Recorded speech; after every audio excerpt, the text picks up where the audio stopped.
Hello, I'm Liz Keener with the Marine Retailers Association of the Americas, and I'm here to walk you through an exercise to help you track where your leads are going. Leads are so important these days, and yet we're not always sure where they're going from all of our sources. So this is an opportunity for us to investigate for ourselves. Where are my leads going? The MRAA conducts a number of mystery shops with our partners every year, and we have found somewhere between 13% and 22% don't reply in some shops. They don't reply at all to a lead. That must mean that they're missing the lead. And as we know, you don't want to miss any leads.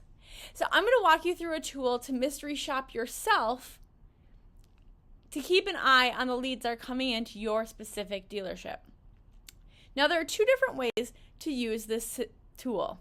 The first is to test your systems, making sure that the leads are going where you think that they're going, and understanding the lead process for each. The second way is to also test your team's response. This is just to verify that your processes are working and that your team is responding in a timely manner to their leads. So let's walk you through the exercise. The first is you're going to want to think about all of the leads that you have coming in digitally. So you're going to want to make a list of these. Of course, there's your website, but your website may have a number of places where leads may come in.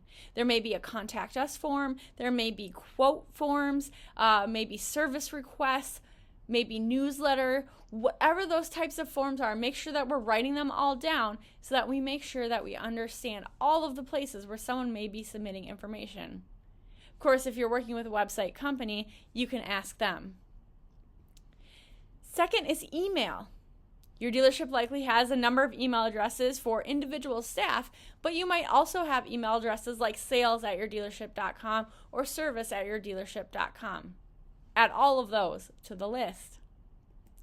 Next is social media. And while social media may not be a major lead source for a lot of us, there could be leads coming through there. And of course, we never want to miss a lead. So make sure that we think about social media comments and social media direct messages. All manufacturer leads. Of course, your manufacturers are submitting leads to you as well. So make sure that you write down all of their names and websites and track where the leads are coming from.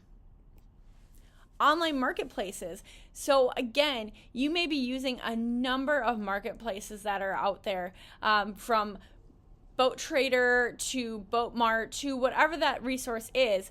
You are likely using online marketplaces. It could even be Facebook Marketplace or Craigslist. Make sure you add it all to the list. If you're a certified dealer, you're also getting leads from Discover Boating.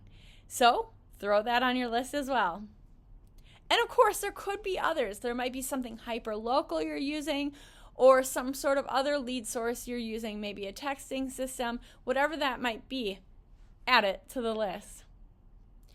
So now what do we do now that we have this list? Well, we're going to verify our lead paths. And of course, like I said, the first part of that is making that list and analyzing where those leads are coming from. Then what you're going to do is submit a sample lead through each. Now, of course, this exercise is going to take a little bit of time, especially because your list is probably long at this point. But this is a great way to test on your own how your leads are coming through. Of course, to do this, you will for sure need a kind of fake name, an email address, which you can set up for free through Gmail or some other services. You might also need a phone number depending on the lead source. And again, you could enter your cell phone number. You could create a Google number, whatever kind of works for you to do this exercise.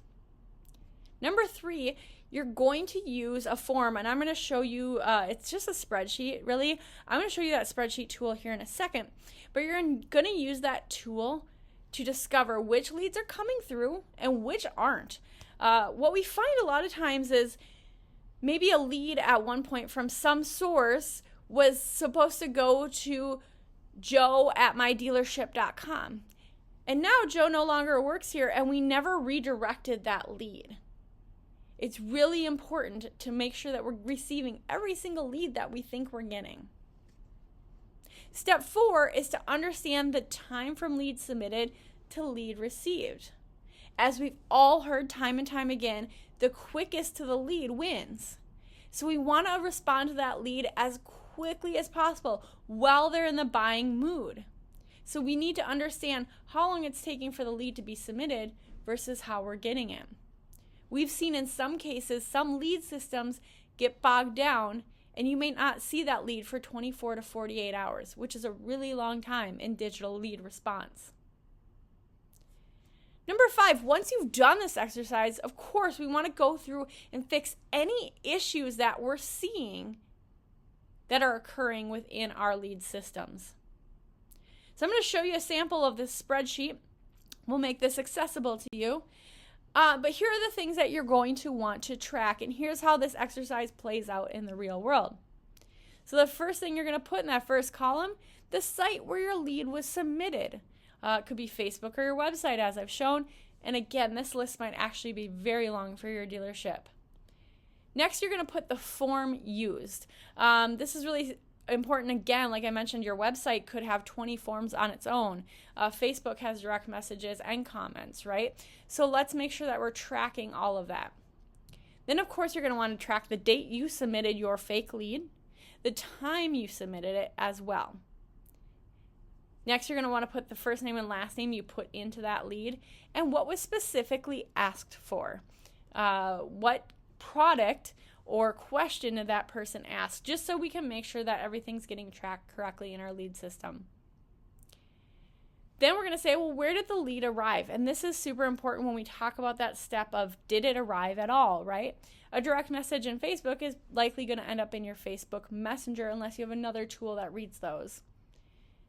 Your website contact form might end up in your DMS. It might end up in an email address. But we're going to want to track where did it arrive, because this a lot of times, again, is where the gap is that we thought all of our leads from a certain source, and this is why it's good to kind of mix up the names so we understand where the source came from. We may have thought all the leads from a certain source were going to our sales@thedealership.com email address, when in fact it did end up at jim@mydealership.com. So we just want to make sure that we're understanding where that lead arrived versus where we thought it was going to arrive. Next, we're going to put what date and time it arrived and the variance between the two. Again, we have to put that date in there because it could be a day or two depending on how stuck a lead system is. And of course, we want to understand the time. This is really important so we know what kind of gap there's already been before the customer hears from us. We all know, again, you'll see a lot of resources in this digital marketing toolkit that we need to respond as soon as possible. But as you can see, I just threw out a number just as a sample. If your contact us form is taking 5 minutes just to get to you, now you've already lost 5 minutes of that time, and now you need to make up quickly, right? If your direct message from Facebook is coming to you quickly, immediately, then you don't have to make up any time. Then you're going to want to put, if there's some sort of autoresponder, you're going to want to put what time the auto response went out, what date and time that went out. So Facebook Direct Messenger, for example, you can set up an autoresponder that says, thank you for reaching out, we're going to get in touch, whatever that might say. So make sure that you track that one out. Your contact us form, maybe it doesn't have one, so you're just going to put none. Of course, autoresponders are fantastic for that first outreach and kind of confirming with the customer that you did receive their outreach. Then, of course, you'll add a variance to that as well to see if there's something funky with your autoresponder that you thought you had set up. Then, if you want to go the step further to see how long does it take your team to respond, the last 3 columns are based on that. So then we want to look for what is the personal response date. So I might have submitted a lead to Facebook, for example, on a direct message. I might have gotten an autoresponder from the dealership, but now I'm waiting as the customer for a personal response. What is that outreach to me as a person? So what time was that conducted? And how long was that gap? Again, we're going to track that variance. And we're going to do that for all of the sources. It's really important. Again, this is a great tool for you to understand. Number one, most importantly, are your leads even coming through into your dealership? And number two, how fast are they coming through? And number three, how fast are we responding in one way, shape, or another? So this is a great exercise. I encourage you to do this whenever you can.